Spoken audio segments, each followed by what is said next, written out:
So we are continuing.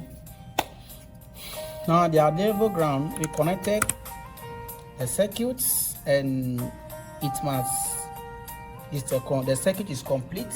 You must get alarm must come. Let's see what will happen. We observe that the LED has not lit. What is happening? I said from the positive terminal to the positive terminal, there's a short circuit here. From the positive terminal here, this negative terminal. This negative terminal. From the negative terminal of the battery to another negative terminal here, it's created a short circuit in the LED. Current cannot flow. So what's happened? You have to change the direction. So from the positive terminal here, it passes straight, moves straight, enter here the same positive terminal. So it will not light. It will not work. So the best thing to do is change the direction.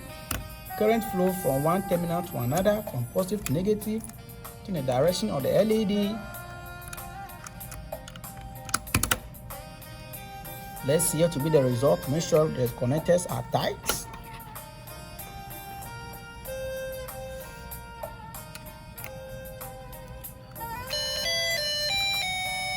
Wow.